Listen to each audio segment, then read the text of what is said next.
By now, we've all probably seen or heard Nick Fuentes and his catchphrase going around saying, "Your body, our choice," and men picking up on this tagline, men and boys picking up on this tagline. Well, Nick Fuentes was actually doxxed and his information was released. And after his information was released, this dangerous looking woman knew that she was nearby, this feminist. And she's like, let me go knock on his door. And you could tell she has this coffee in this recyclable cup with this recyclable straw, and she has candy corn earrings. Nothing says dangerous like candy corn.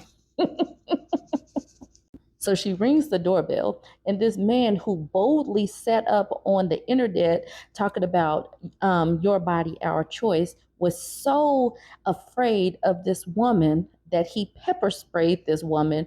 She fell off the steps. He took her phone and started smashing her phone. Nick Fuentes was sitting up here big and bold when he was making his little podcast, but this 50 some odd year old woman was a threat to his safety. How big and bad are you if you're scared of a woman that looks like this? I mean, it looks like she collects rainwater and lets spiders go. She looks like, and I'm pretty sure she's a vegan. There is nothing threatening about this woman. The police were called. There was a witness. Obviously, that woman was not really being a threat. So Marla Rose is actually pressing charges against Nick Fuentes. Okay, so here's Marla Rose on a status. She says, "What do you do if a neo Nazi white supremacist who called on a holy war against J words and is a loud, proud misogynist lives in your town and you are a Jewish feminist and you know his address? Further, what do you do if a friend after friend messaged you with his address and told you that you should pop over since you live in the same town and report what it looks like from the outside of his home at," and then his address is blanked?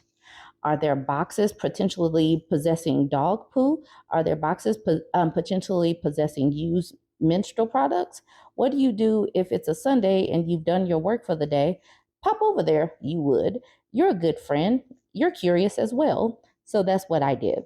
I shot a short video, less than 2 minutes, from the public property of a sidewalk outside this address, noting that there were no boxes. As I did, a woman pulled up in her car, rolled down her window, and was like, "Hey, is that where the douchebag lives?" Paraphrasing. And I was like, "I think so." And we laughed about his incel butt for a minute. Then she was like, "You should ring his doorbell and see what he has to say for himself." Again, paraphrasing. And I have one serious weakness. It's chocolate. Okay, I have two. One more relevant for this situation. I cannot back down from anything that even smacks of a dare. So I figured there were no solicitors signs up, and believe it or not, I would have respected that. So I rang the doorbell. He immediately swung the door open like he was at damn Waco, sprayed me with a burning liquid, pepper spray or mace, and pushed me down the stairs onto his sidewalk. I rolled into a protective position because I was anticipating kicks or stomps. He grabbed my phone, ran back inside, bolted the door, and shut the blinds. Friends, it is dark in there, like a bunker. I have video. I am holding on to that for evidence. The woman in the car, probably feeling shitty for encouraging me to do it, called the cops and made a report. She begged me to get in the car with her because she was scared for my safety, but I wasn't going anywhere. Thanks, mysterious friend, for calling the cops because I obviously did not have a phone. We should get tea and talk about old times. You are my main witness. Anyway, I gave my full statement to the cops. Frutes gave one separately and gave no comment as his statement. And the cop called an ambulance to check my eyes after being sprayed. The cop gave me my phone back, which may be damaged after the incel stomped it like Rumpelstiltskin, which is why the pictures are pictures my husband took from my phone as it's no longer operational. The nice EMTs took my vitals in the ambulance too. I'm a little sore, my right side where I fell, but I'm fine. Nikki, your little spray is as weak as you are. I hate to tell you to invest in a new brand, but I didn't even need eye wash. Anyway, the cop, the EMTs, and my husband all asked, Why'd you ring the doorbell? Kind of incredulously. I don't know. Why not? Again, no soliciting sign. And I was showing off for my new friend.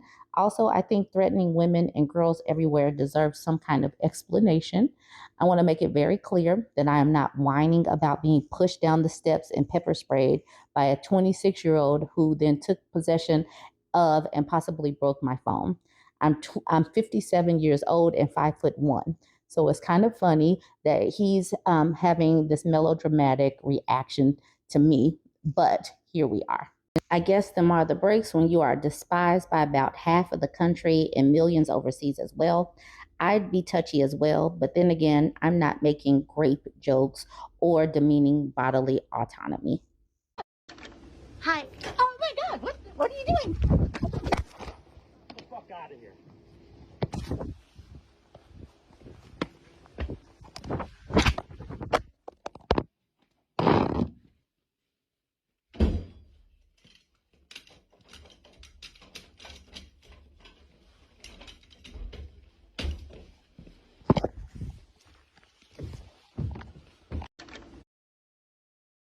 So that's the tale of 57-year-old Marla Rose, this scary, scary lady.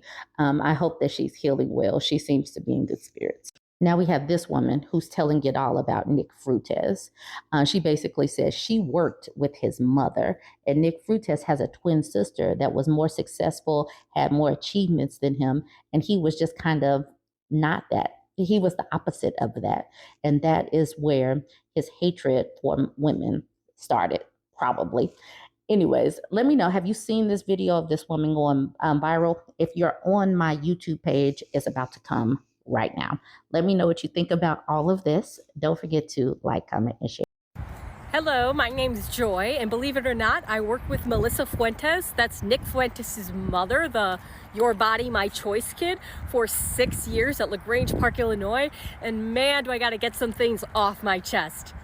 Lauren still works at the place, so I won't drop where we worked at, but I do know that Nick has a twin sister named Melissa, and she is Lauren's pride and joy. She is the twin of Nick, believe it or not, and the one that came out well.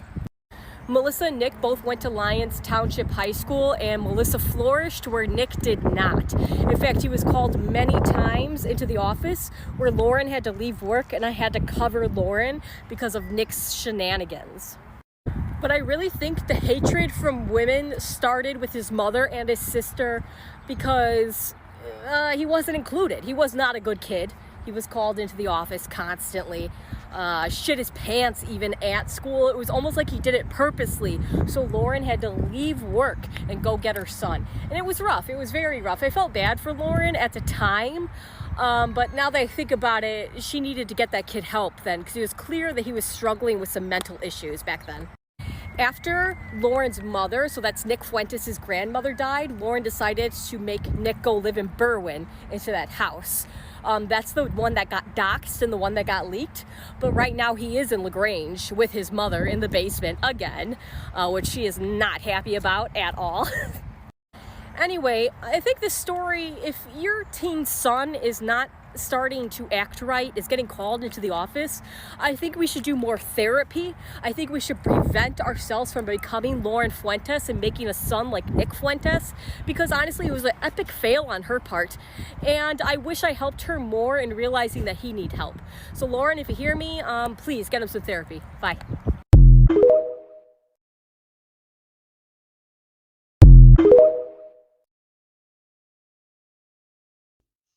Anyone who has been around my platforms for a while know I have a lot of catchphrases, but this Twitter thread is the perfect example of a pest that wants to nest and rest.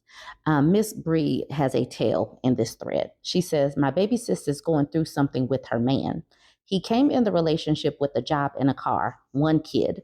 They have no kids together. He lost his job. It's been a string of low-paying jobs. He's moved in with her. She's handling the bills alone. The problem is he's mean now. So he's moved into her. So he has attached to her. And now he is sucking her time, energy, and resources. He is now a pest that wants to nest and rest. And ladies, you have got to be aware of these people. It's cuffing season, aka it's hobosexual season, and they are going to be in your home trying to suck up your soup, your Wi-Fi, and your comfy couch. They are going to burrow in like a pest and get really comfortable. Miss Bree continues, so I told her, a man that is unhappy with where he is in life will never be a good partner. You will never get to celebrate your wins out loud with him because he will become jealous of you. It's time for you to get out of there. I'm glad women are saying this stuff out loud. It is not a time to be celebrating just to have a man. Just simply having a man is not enough. She continues with, to me, it's so sad that a lot of our partnerships with men want to be the partner that provides. But if something happens to that ability, he will literally turn into an op. I told her if she really loves him, that she needs to get out of his way so he can figure it out for himself. Actually, if she loves herself, she needs to get out of his way, or he needs to get out of her space, because if he's being mean and she's the one taking care of things, he's not grateful. So you need to pull way back. Skincare Bully says that ain't going to get no better until he gets out of that rut. And even then, she ain't going to forget how he treated her then.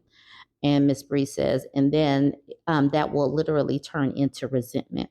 There's no way to salvage the relationship once you realize your partner is not intent on making it through the bad times in a good way with you. And then Skincare Bully says, not without counseling. And Miss Bree says, I literally told her not to even bother with that, because if you have to drag a man to counseling, it will never turn out favorable. Exactly. You know, if a man can't even get up and get himself together, but just be supportive and do what he can within the home to compensate for not having a job. In this economy, people are going through some things, but you can't be mean and broke at the same time. No, you're going to have to pick a struggle, or you're going to have to be out on your own, because ain't no way you're going to sit up in my home that I pay for, that I'm providing the nice warm heat for, and you being an a-hole. Yeah, no. You're going to have to get out and figure something out, bud. I'm shifting gears to this man named Matthew. He made this post. He said, my last post triggered a lot of Republicans. F them. I've been calling out their BS for a long time. He says, small towns across America are the most racist, homophobic, and xenophobic, hands down, especially in the Midwest. Now, this especially in the Midwest could probably be debated, but let's see, what was that post? Let's check it out. Matthew says, I live in rural Minnesota, farm country. You can literally travel 4 miles before you run into a town or even a home. Yesterday on my way to work, I saw a truck on the side of the road with its hazards on. It was an older truck in pretty rough shape. The back window was also littered with Trump stickers. I hesitated, but I stopped anyway. An older man in his late 60s, early 70s was struggling with a flat tire. I started to help him. I didn't say much, but he was chatty. He commented on my blaze orange hat on the dash of my truck. He asked me if I was a deer or pheasant hunter. He began talking about Trump, how great it's going to be when we get rid of all these effing Mexicans. He must have thought I was a Republican. Most people around here are. He then said he was glad that Black B word didn't get elected, and how we have to deport the slur for gay people along with the Mexicans. I had just broken free the last lug nut on his flat tire. I asked him if he had a cell phone and if it was charged. He said yes and asked me why I was asking. I didn't say anything. I got back in my truck and left him there. My kindness only goes so far. I wouldn't help a bigot either. I would have done the exact same thing. I would have left, because people like that would definitely leave folks that they see as less than. Talking about deporting folks and calling Kamala Harris a Black B word, this person doesn't deserve any grace at all. He deserves to sit there and wait on somebody else to come by and get him. Now, this is important. This is why I wanted to do this post, because this person called Philosopher Cat says this.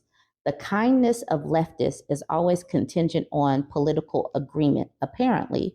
Can't imagine leaving an elderly man stranded on the side of the road just because he said a few things you didn't like. You could have been the bigger person and instead you chose to be petty.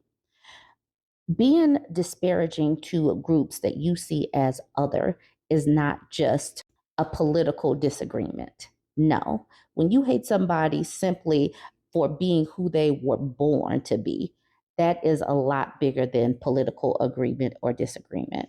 And no, I don't know why these people want leftist people to extend grace to people that wouldn't wouldn't extend the same. They wouldn't extend the same. They would have just driven right by these people as well. At this particular juncture in life, I will continue to say, pour into the people who would pour into you. And that extends to these people. You know, you might not have ever had any interaction with them, but you know who would pour into you if you needed something. And it wouldn't be someone like this. Matthew says, not petty at all. The man chose to be a racist and a homophobe. I chose to leave. It's all about choices. And Cindy said, not really. It's about character. Okay, so I Heart Hockey says the inability for Republicans to appreciate when someone is doing something nice for them and just shut the F up for 5 minutes is astounding. An elderly man on the side of the road would rather spew hate than be helped. But that's the thing. He thought that he was amongst his kind. So it wasn't that he was just spouting things. He thought that he was having a normal conversation. Their hatred comes out, just naturally. And he just thought that this other person, who is a white man, would agree with him. But then Philosopher Cat says one of the few perks of being old is getting to be eccentric or ramble incoherently or say outrageous things. And we politely accommodate them out of respect for our elders. And that's where Philosopher Cat got me effed up, because I'm not extending any respect for somebody simply because they got old if they are spewing racist, bigoted vitriol. They can sit there and figure it out themselves. They got to this place they got to that age. They're old. That means um, he can probably figure it out. He can probably figure it out. Otherwise, he's lived a very full life up to this point. I acknowledge that some stories on social media platforms could be works of fiction, but this comment on how they expect leftists or Democrats or liberal people to behave in the face of bigotry, that is spot on. And to that, I say, get someone else to do it, because my field of F's is barren. It's just not even like I have none to give. Let me know what you think about this. Don't forget to like, comment, and share.